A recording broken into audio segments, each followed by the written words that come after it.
So I think we will make a start. The first thing I wanted to do, other than welcoming everybody to this workshop, this online webinar, this session, let's just call it a webinar for now, is to just run a little bit of housekeeping with you. Most of you have already got yourselves on mute, which is great. As I said, it is what we encourage, and that's simply because sometimes it's not you that's making the noise, it can be background noise. So if you've got kids in the house, which I'm sure most of you probably do, dogs out the back barking.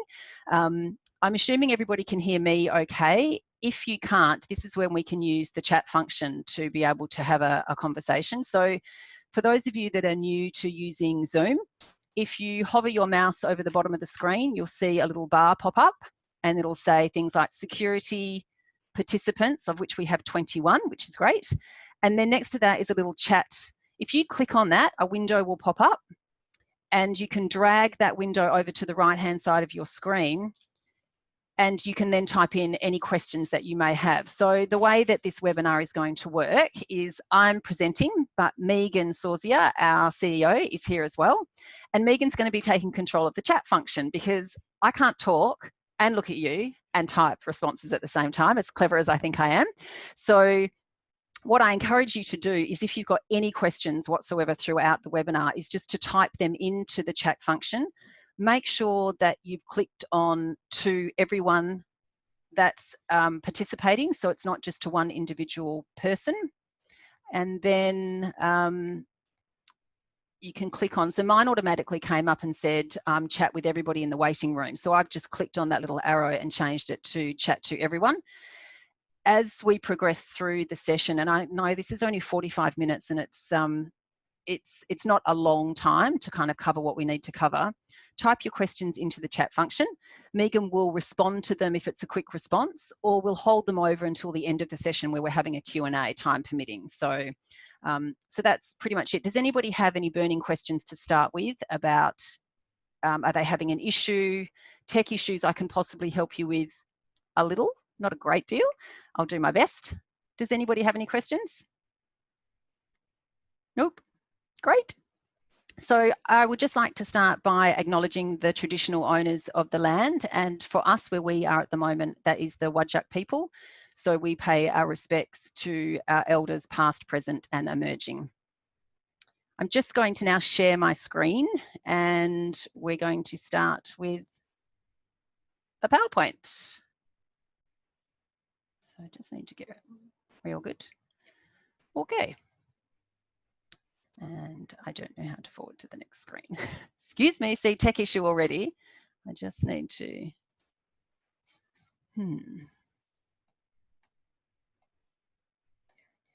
Nope. Arrow down, arrow across, shift, control, enter, nope. That's not helpful. Okay, I've got to hover on the mouse. That's fine. Okay, so see, tech issue number one, just trying to figure out how to move to the next slide. So, thanks again for everybody for joining us today. So what we're covering is running a canteen. So we say it's easy to digest, and we're going to, pardon the pun, but serve you up with a couple of resources and tools that will help you to have better relationships with people within the whole school community, and give you some tools and some resources that will make that a little bit easier. We're also going to talk to you about how to get maybe $1,000 for your school canteen towards the end. So you make sure you stick around for that. It's a very easy process. And then hopefully, time permitting, we'll have some Q&A at the end. So for anybody that participated in the WASCA conference last year, you may have actually seen this slide. And the reason that we bring it up again is because the main thing we want to explain and to make you aware of is the fact that every canteen is run differently, and specifically talking about the roles and the responsibilities. So in this particular scenario, you can see that it's the canteen supervisor that's responsible for menu planning, menu design, and menu pricing. So whilst there's a canteen committee and a treasurer there, and of course volunteers, most of those responsibilities have been allocated to the canteen supervisor. In the next scenario, and this may be the way it works at your school, you can see that the P&C does the pricing of the menu, and hopefully they use a specific formula to do that. and the canteen committee and the treasurer are responsible for menu planning and design. And then this is another scenario, and this may be more like what's going on in your school. So your volunteers, apparently this particular school has a volunteer that's really good with menu design. They're quite au fait with using things like Excel and Canva and Word. So they're doing the menu, and the canteen supervisor does the planning, and the P&C are still in control of the menu pricing. What's really important to note about all of these setups is that everybody needs to work together, no matter who does what in running of the canteen. So whether it's the P&C, the committee, the treasurer, the supervisor, or the volunteers, making sure that everybody is aware of what their role and their responsibility is the most important thing. And how can you do that? Just by using things like your canteen supervisor's job description, of which we have a template for on our website. Making sure that you've got a canteen committee terms of reference. Again, we have a template for this on our website. And all of these will help you to initiate communication as well.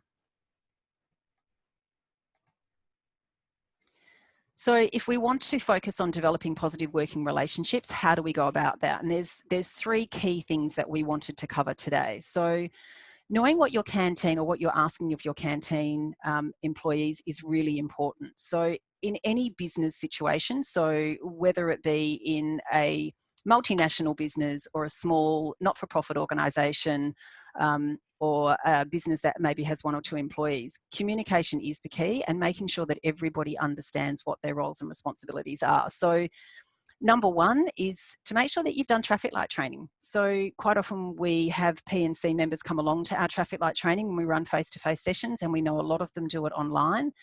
But what's really important is that you then have an understanding of what your canteen supervisor needs to do to ensure that they are compliant with the healthy food and drink policy. So making sure that you have an understanding of what training needs to be undertaken, how often you need to communicate with the school community, what is the difference between a red, amber and a green food. All those things are covered in that training, and that's a really good place to start. I will cover this at the end of the session, but we do have a face-to-face training session coming up for traffic light training in 2 weeks' time on Wednesday the 24th. I'm pretty sure it's the 24th of August, and it's being held here in the department. So I can chat with you about that later on as well. Food safe food handler training is another area of compliance with the healthy food and drink policy. So making sure that the canteen supervisor has done it. But for the P&C to do it, it means that you have a better understanding of what the requirements are. And that's not just about food safety and hygiene requirements. It's also about the record keeping that needs to be undertaken. So food safe food handler training doesn't just cover things like making sure that you're sanitising appropriately and cross-contamination and things of that nature, but it's also about what records you need to keep so that when you have inspections by your environmental health officer, everything is above board. And C is canteen check-in, and we're going to talk a little bit more about that after, because we've got a new resource that we're also launching today that again will help you to understand more about compliance. There's a whole page dedicated to that. So number two is to communicate openly with the principal about plans for the canteen. So when we talk about communication within a school environment, obviously there are a lot of stakeholders. So not just your principal, but the deputies, the teachers and other non-teaching staff within the school community, and making sure that the communication is open, and that if you do have an issue, you can see dot point 3 is offer solutions, not just problems. And I think this is important again in any business. Is let's just hypothetically say that you wanted to go and talk to your principal about a fundraising initiative, but you can see that perhaps there might be some pushback from some of the parents because of something that you wanted to do. Then rather than just walking into the principal's office and saying, this is the problem, offering some solutions. So we feel that we might have pushback from some of the parents, but what we're offering to do is to run a bit of a forum so we can explain the reasons why we're doing what we're doing. And whilst we understand that offering healthy choices at fundraising events isn't part of the policy, we are choosing to offer fruits and vegetables and making sure that there's lots of healthy options available as well as those treat sort of fundraising things. So it really is about making sure that you go in there with a couple of solutions that the principal then knows that you've done your homework. And a good example of that is a conversation I had with a primary school a couple of weeks ago. She called to ask me about a fundraiser they were having, and it wasn't so much the fundraiser wasn't the food. They were having a manure drive, so they were having lots of poo delivered to the school, and then they had a lot of people coming along to help distribute it, and she wanted to provide morning tea. What her concern was more COVID based, so concerned about a lot of people being in the same area at the same time and how they could facilitate providing morning tea without people touching everything. So her principal said, if you can make some phone calls to both WASCA and WAXO and find out what their opinion is, then the principal was really happy that they had then done their due diligence. And of course, we just provided them with advice about doing the COVID training, which is the Australian Hospitality Association for WA's COVID training, which you can all access as well, and making sure they used pre-wrapped portions rather than using things like tongs. So just an example of how that communication worked really well. So we're going to be covering a couple of different templates today. So developing positive working relationships sometimes is easier if you've got a pro forma to work with. So in particular, when your canteen supervisor is reporting back to the P&C. So I don't know if anybody already has a template, and perhaps you can write into the chat function if you already do, but canteen subcommittees and the P&C work in a few different ways. So sometimes the canteen supervisor will be expected to come to a P&C meeting and provide a face-to-face update, which most canteen supervisors are happy to do. You may have a situation where you just ask the canteen supervisor just to jot down a few key points of what's been happening in the canteen for the prior term. We've developed a template to help you facilitate this a little bit easier. And what the template can do is, I think, to reduce the anxiety with a canteen supervisor so that they know what they should report on rather than just starting with a blank piece of paper. And you can put as little or as much into this template as you like. So we've filled out what we think are the important points, but of course, you can delete this template. It's editable, and add in the sections that you feel need to be expanded on, and delete those that you think are less important. But I think importantly, it also provides an opportunity to celebrate successes. So not everybody wants to just talk about, the issues that they're having in the canteen, whether it be about equipment that's broken or anything of that nature. But to be able to get the canteen supervisor to tell you, last week was amazing because we sold twice as many of this particular product than we've ever sold before, and this was the reason why. I think it makes sure that everybody's then on the same page. So all of these templates that we're talking about today, I have uploaded to the website this morning, so you don't need to worry about writing any of these down. When we send you an email next week on Monday or Tuesday, I'll have links to all the different resources in there for you. So just keep that in mind. So this is the newest resource that we've developed, and the reason this resource came about was because we were speaking to a P&C member who also happens to be a member of our executive committee, who basically said, I'm just not sure what I should be encouraging my canteen supervisor to do and how often they should be doing it. And initially I thought I wasn't quite sure what she meant, and then it really did become clear that we talk about traffic light training and we talk about communication and food safety and hygiene training, but we really hadn't specified how often should those things be done. So we developed basically it's a check-in document. So this will make it easier for you to be able to check in with staff, and it becomes more commonplace. So it's not something that just is a little bit ad hoc. It can help to alleviate smaller issues becoming bigger issues. And of course, it will encourage best practice procedures. And we know that when you follow best practice procedures in any business, then the business is automatically going to be running a lot better. On the flip side of the check-in is a compliance checklist. And again, it can ensure that both the employer, meaning yourselves as P&C, and the employee have a sense of satisfaction. And it can also then lead to help you to develop a plan to make changes. And you wouldn't believe it, but we also have a template for that too. So what we wanted to do to make this template a sort of a multi-purpose thing and help you to be able to use it was to work through like a scenario. So our scenario is really about the canteen communication, and to ask that question of whether the canteen is communicating effectively with parents and students. So one area of compliance with the healthy food and drink policy is the communication should happen at least twice a term with the school community in the form of a newsletter or Facebook post. But to start with, who would you consultate with to see whether you are doing this effectively? And I guess the question is it depends on the question that's being asked. In this situation with the canteen communication, we would be focusing on probably all of the people that are in the Venn diagram or the diagram there. So talking to the canteen committee about what they think communication should look like, talking to some volunteers, perhaps they notice things in the canteen that people that work there every day just don't notice, and sometimes it takes fresh eyes to see things.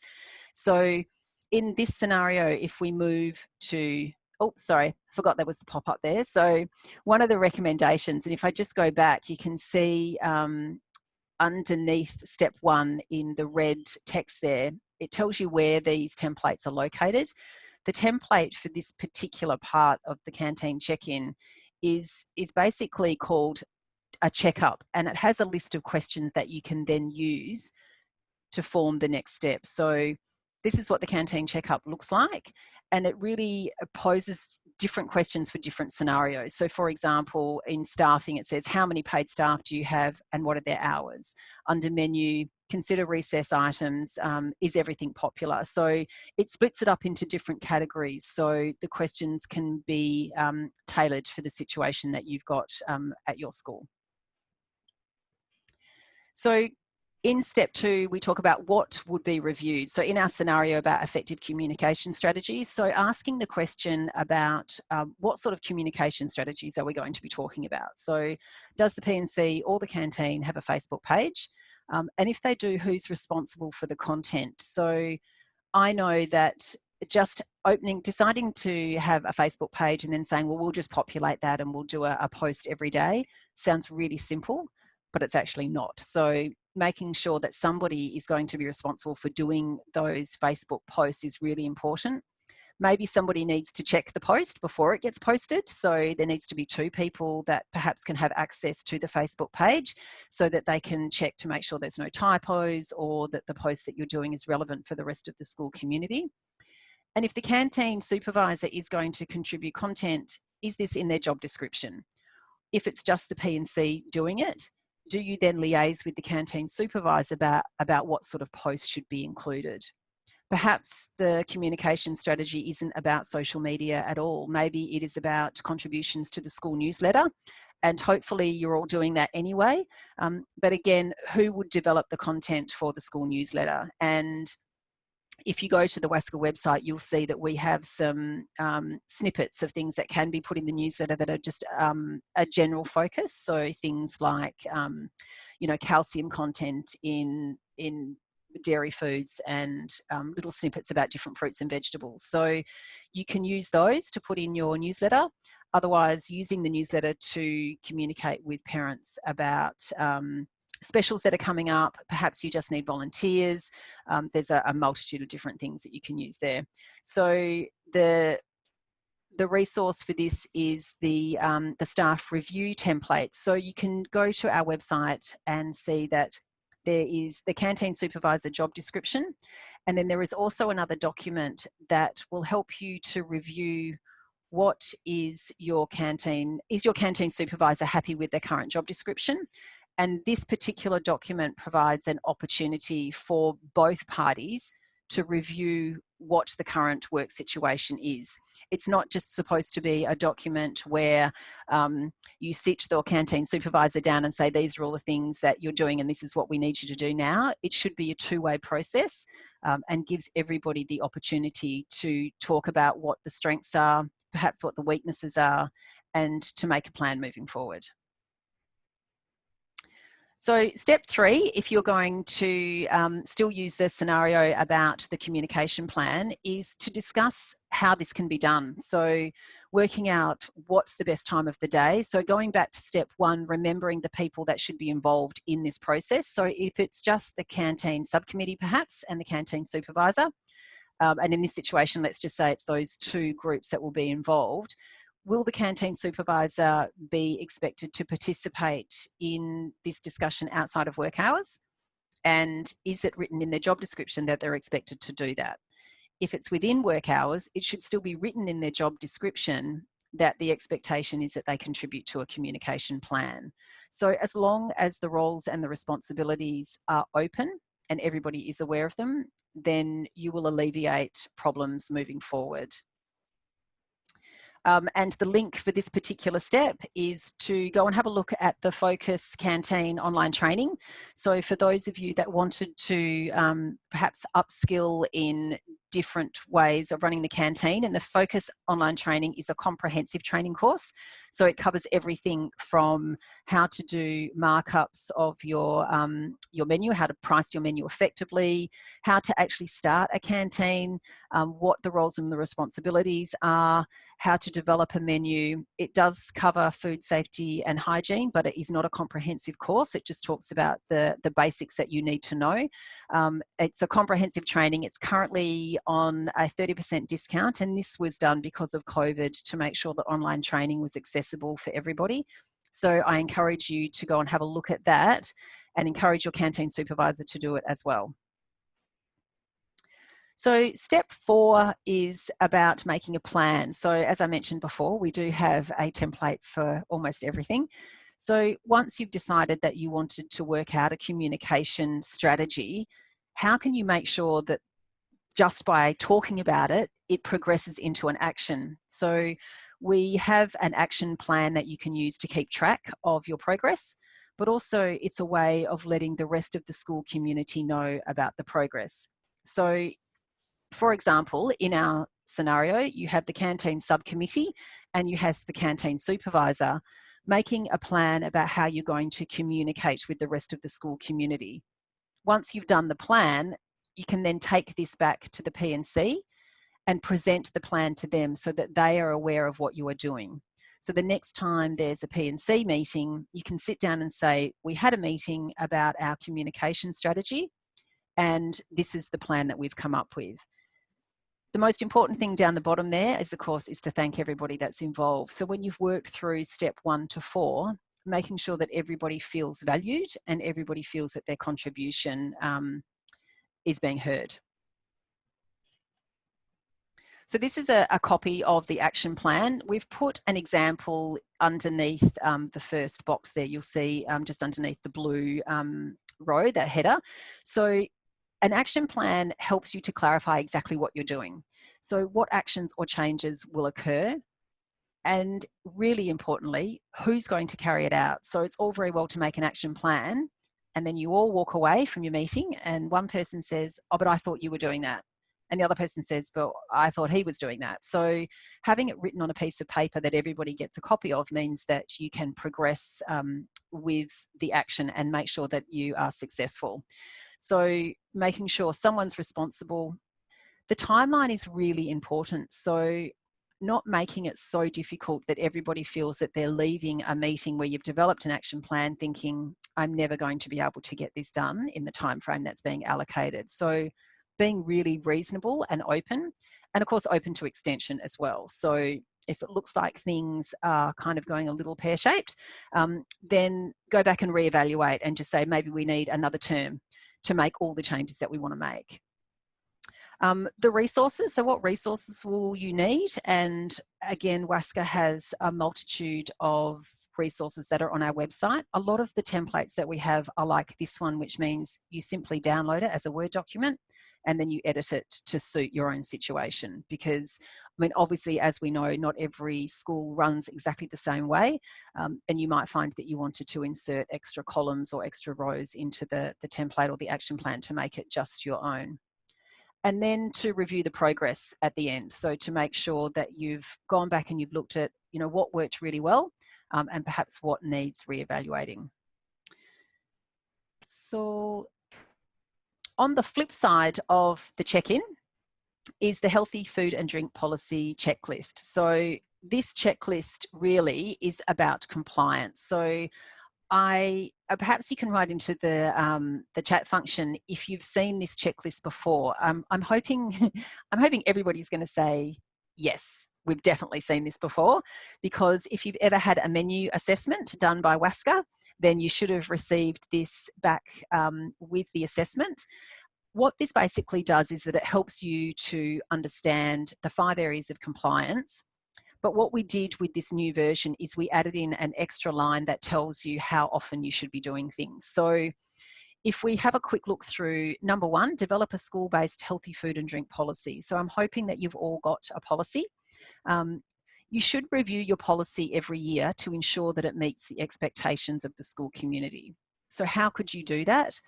Doing a survey with the school community is a really good idea. The healthy food and drink policy that you have should include things like, we will communicate with the school community at least twice a term. It should state things like, we are a crunch and sip school, this is how we facilitate this. It should have information about how often you're going to review the menu, the pricing structure and things of that nature. So if you are looking at that and you don't have a policy, never fear, because WASCA has a template for that as well, and it's located on our website. So it's pretty easy to find, and again, you can just edit it so that it suits your school's needs. The number 2 is promoting healthy eating to the school community, and that was the scenario that we've just worked through. So you should be doing this at least twice per term, and it really can be as small or as big as you want it to be. So, you know, stories, recipes, WASCA has a whole bank of recipes on our website that you can use. You can download any of the recipes and perhaps promote them for parents to use at home, particularly if it's something that the canteen is also using. So saying to parents that this is a recipe that's been really popular in the canteen for the past month, we encourage you to try it at home. So doing that at least twice a term. In our latest buyer's guide, we had a calendar that had a list of different promotional events listed in it through until the end of the year. So it had things like, I'm just trying to think of something that was in it. I think there was International Burger Day, Cheesy Day, Pizza Day, Harmony Week. I know things like Book Week have been moved to be later in the term now due to the COVID restrictions that were in place last term. So check out the Star Choice Buyer's Guide and you'll see a calendar of events there that you can use as your promotional ideas. So number 3 is to complete traffic light training. Someone, obviously, we suggest that traffic light training is done every 5 years. However, if you've got somebody that you feel would just like to do a refresher, there's an easy way that you can do that, and that's just by doing it online via our website. So traffic light training is only $15 if your school is a member of WASCA, or $20 if you're a non-member, and it's the same price if it's face-to-face or online. To do it face-to-face means that you have the added advantage of being able to network with other canteen staff, and it's really invaluable, that networking opportunity. So if you do see a face-to-face session advertised, then I strongly encourage you to attend, or to get your canteen staff to attend. And I'm just going to check that date, the traffic light training. 100%. Someone apparently just asked a question about the whole exec doing it. Yes. So we have a traffic light training scheduled for Wednesday, the 24th of August. It's being held in our office here. Now, clearly that's not going to suit everybody, but the school that just asked about the exec, if you have 5 people from your school that would like to complete traffic light training, providing COVID restrictions have been lifted and your principal is happy for us to attend, we can come to your school and conduct that training just for your school. If you are open to us advertising it to other schools in the area, we can 100% do that as well. As I said, the more the merrier. So the more people that participate in training in the one training session, the better off it is, because you will all network off each other. You will compare what's on your menu. You will compare, hopefully not prices. We don't encourage comparison of pricing, but compare different ways of doing things. And that's the beauty of being able to do training in a face-to-face environment. We are also running traffic light training via Zoom. So if this platform has worked for you, then again, you can email us and we could organise a Zoom traffic light training session just for your school as well. So number 4 is to complete food safe food handler training, and WASCA was really pleased to form a collaboration with the Environmental Health Authority so that we now can provide access to food safe food handler training online for free for our schools, which is fantastic. If you feel that you would like to participate in food safe training online, the online version is the whole package. It might take you maybe an hour and a half to do. It is free. All you need to do is go to our website and you'll see the instructions there about sending an email to WASCA, and we then send you back a code. We send you back a code that you can use for you personally. If you have anybody else at the school that would like to do it as well, then if you ask them to email us, we can allocate the same code to the school, but we do need the names of everybody that's participating. Again, like traffic light training, we do run face-to-face food handler training, and it is tailored for schools specifically and canteens. So it does cover a lot more that is appropriate for schools. So if you would like to do the face-to-face training, again, we can organise to come to your school and do a session. If you'd like to do the whole package in a day, we can do that too. So we could come to the school, we could run traffic light training, we then would break for lunch, and then we could do food handler training after that. So it is a whole day. And again, we can invite schools in the area. We often do full day training in the department, in our offices here as well. So keep a lookout for those. I might actually just cover the financial management training now. We are running 2 sessions of financial management training in October during the holidays. On Monday, the 5th of October is, I believe, the primary school session, and on the Tuesday the 6th we're running a secondary school session. And the reason we split the training is because we know that primary schools and secondary schools have very different needs. So the content is pretty much the same. It's just that when there's specific questions about secondary schools and primary schools, it's much better for you to be able to network with like-minded people. That will also include a networking lunch as well. So if you'd like to RSVP for that, again, you can just go to our website or send us an email. You can respond to the email that I'm going to send you on Monday or Tuesday as well. That's perfectly fine. And number 5, and I guess this is the most important part of compliance, and this is the canteen menu. So making sure that you have a minimum of 60% green choices on the menu, and of course a maximum of 40% amber and no red. So the reason why you're encouraged to do traffic light training is so that you know the difference between a green and an amber food and a red food. So it sometimes can be a little difficult to know whether a food fits into the green or the amber category, and we do our best to explain that to you, but sometimes foods are a bit tricky, and that's where we come in. So you can send us recipes or products and we can assess those for you so that you know which ones are eligible to be on the menu, and then how often you can sell them. So sorry, Megan's just waving to me from the other side of the computer. I think it's a relevant question for multiple people. Yep.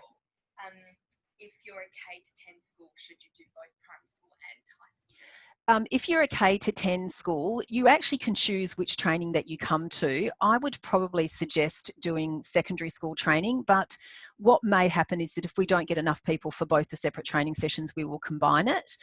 So perhaps in this situation, which day suits you better would be perfectly fine. We have on occasion thought about running a training session just for those district high schools, because we quite often know that there are canteen staff that have to cater for children as young as 4 and then almost adults that are 17. So if we had enough interest, we'd be really happy to run a training session that was just focusing on district high schools. So please send us an email if this is you, and we'll see what we can arrange for you. So how often should you be reviewing your canteen menu? Ideally, you should have both a summer and a winter menu. And the reason for this is obviously there are different food items that we sell, and quite often we find that the winter menu runs in term 2 and term 3, and then your summer menu runs in term 4 and term 1. So send your menu through to us and we can assess it for you. When we send it back with a comprehensive 2 or 3 page assessment. In the assessment, we tell you what your percentage is, and we also provide you with some recommendations about how you can increase your green percentage on your menu. We also attach a number of other resources. every time we do a menu assessment, we also send it back to the principal. We do advise you of this when you send the menu through to us. And the reason we do is because you should be promoting to your principal about how great you are doing and how you are looking to ensure that you're providing the healthiest choices that you can to the school community. So making sure that your principal is aware of what the P&C is doing to support a healthy food environment is really important. So I'm just mindful of time. So I just wanted to cover the Robin Bromley Visionary Grant. So I don't know if we've got any schools that are online that have maybe applied in the past and weren't successful, or maybe we even have one of our lucky recipients online. So if you are either of those, I encourage you to enter something into the chat function. Basically, the program aims to empower canteen supervisors to undertake professional development and training, or enhance the canteen by purchasing essential equipment. So we award $1,000 to three schools each year. The grants are open at the moment and they close on Friday the 18th of September. We have extended the application closing date by a week, and the reason for that is because the week prior is our AGM, and it's great to be able to chat with potential applicants at our AGM about what they think they're going to apply for, and we felt that people probably just needed an extra week. The biggest tip that I can give you is to give me a call. So pick up the phone, call WASCA, ask for Amanda, and talk to me about what you think you want to apply for. Because in the last 6 years, I've seen every application you can possibly imagine, and I know which ones are successful and which ones aren't. Just a disclaimer, I'm not the person that marks the applications, so we actually send them out and they are adjudicated externally. So there's no bias when it comes to who should be one of the lucky recipients. So I just want to show you a couple of images of what people have applied for in the past. And actually, I think we've had 3 schools that have purchased similar fridges. So you can see that is a benchtop fridge. The whole idea about that fridge is that they can display healthy food and drinks. And it means that we had a regional school that applied for one of these who are in a really hot climate. And it meant that they could leave foods out for longer periods, obviously because they're refrigerated on the bench and students could see them and it was easier to access. This picture here is from York District High School. They applied for a grant. This was just one of the things that they used their grant for. They wanted to increase their patronage to the canteen. So they had a very tired looking outdoor sort of outside area, so the frontage. So they had the blackboard painted and the name of the canteen painted on the outside, and it meant that they could then write their healthy specials on the blackboard and just encourage more kids to come past the canteen because it was looking a little bit tired. They also purchased a stainless steel bench. You can see that little stainless steel bench there. And the reason for that was because they wanted to start preparing more fresh food on site, but they didn't have enough bench space to do it. So you can see that the applications and the recipients, the goods are far and wide. This was a package that one other school applied for. So they wanted to be able to make some bread, or at least to make the dough, and then to be able to use that dough to make things like Vegemite scrolls or their own pizza bases. Blenders, obviously, and the mixers and the vitamizers, so they were able to chop up their fruits and their vegetables a lot quicker. Stainless steel benches are normally quite a common ask, and this particular school, I actually think this might have been Broome Senior High School, these images, they needed to have their benches recovered because the Formica was so old that they couldn't actually use them because of food safety and hygiene to prepare fresh food. Obviously, another school applied for a blender. Clearly, I mean, you can see the price on that blender is $129. So obviously, they had a lot of funds to still play with after that. And a Thermomix. So know that they didn't just apply for a bowl of cauliflower. A school last year applied for a Thermomix because they wanted to be able to prepare more food from scratch, but they were quite time poor because, like most schools, they don't have a lot of volunteers. The biggest hint I can give you about applying for something like a Thermomix is make sure that you submit recipes, with it so that we know what it is that you're going to be using the Thermomix for. Now, clearly a Thermomix is not $1,000. We know they're about a $2,000 purchase. What you would need to ensure is that you've sent us a signed letter from the P&C to say that they are happy to contribute the additional funds. And this is really important. It could make or break your application. So just to finish up, and I know we have got a couple of minutes left, but if you're happy to stay online, Megan and I are both happy just to stay around for an extra 10 minutes just to answer some additional questions. So on Thursday, the 10th of September is our AGM.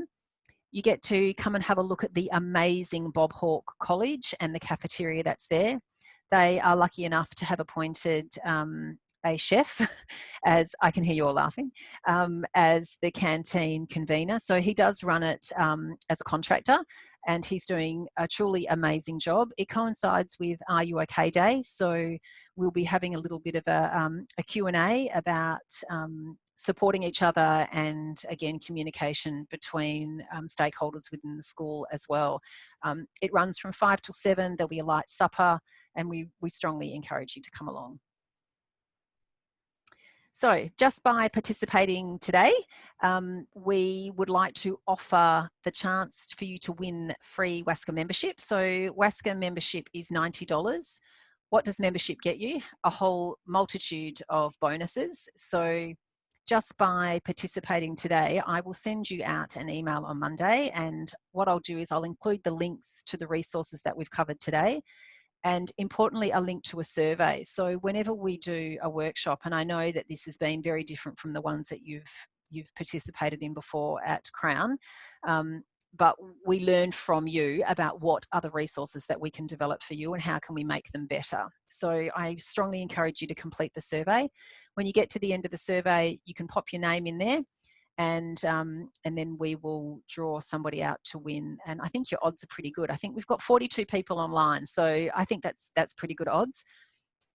The other thing that I'd like to include in the survey is really just about keeping this communication open. And I know that this is very different from the WAXO conference, and the best part about that conference is your ability to talk to each other.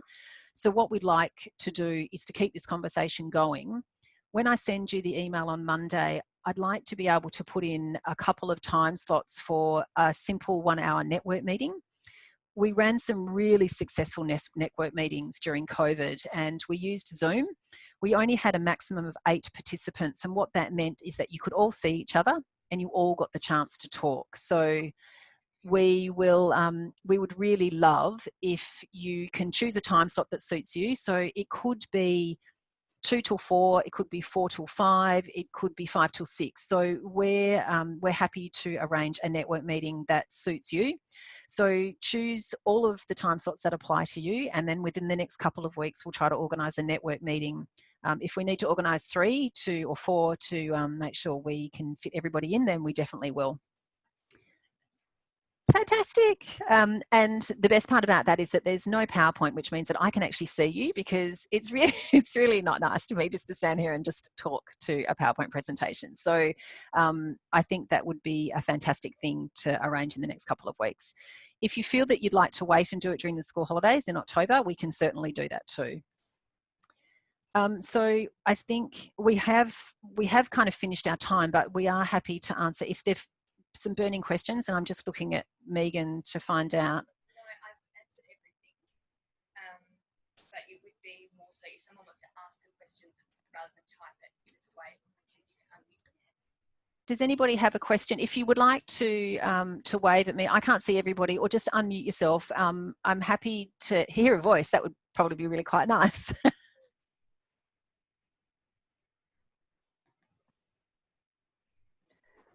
Can I?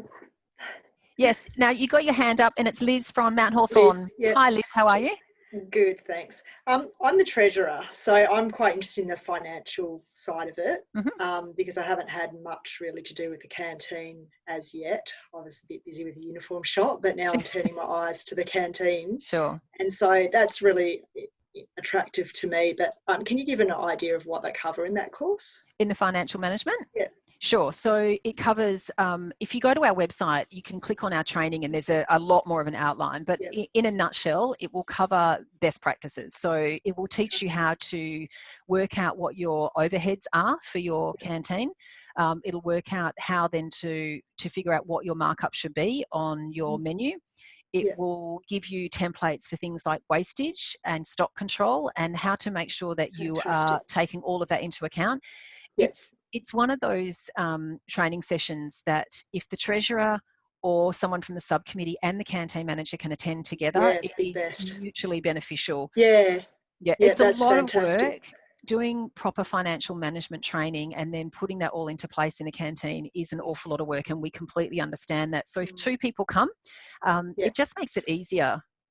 It'd be easy for the buy-in too, because that's what I'm finding at the moment. I'm sort of like looking at those sorts of things and people just don't see why it needs to change. It's like, we've been doing it this way forever. Why are you making it different? Like, yeah, and we find often in canteens and those that are struggling financially, it's because they haven't readdressed what their overheads are for a significant period. Yeah. They've just kept the same prices that have been there for 5 years, because why change it?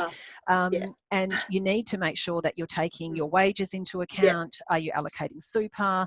Have your suppliers put the prices up, but then you didn't put the prices up on the menu. So that's exactly. we cover all of that. And the person that runs the training is Leanne Irwin. Now, Leanne is not only an ex-chef, but she's also an ex-canteen manager, and she ran an extraordinary canteen, and she's very familiar with the lingo, and she knows it's not, we don't have an accountant standing up there telling you what to do.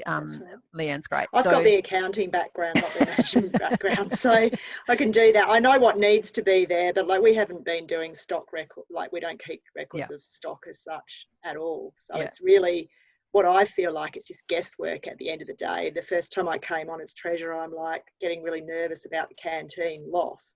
People say, "Oh, don't worry, it'll all disappear by Christmas, you'll see." And I'm like, okay. Yeah. So no, I definitely encourage you Liz to come along and to bring your canteen supervisor with you, and anybody else, more's party. So I think, unless anybody else has some questions, but as I said, we really do want to keep the conversation going. So please check your inbox on, I'd like to say Monday, it's likely to be Tuesday. Check your inbox and make sure that you complete the survey, because that will have relevant links in it, and it will also have information about how we can work out a network meeting moving forward. So thank you all so much, all 41 of you, for taking the time on a Saturday to join us. And I really do hope that it was beneficial for you. So thumbs up if you enjoyed it. It was great. So thanks to everybody. Excellent. Lots of double thumbs up. Good to see. So you're free to go. Bye. Thanks.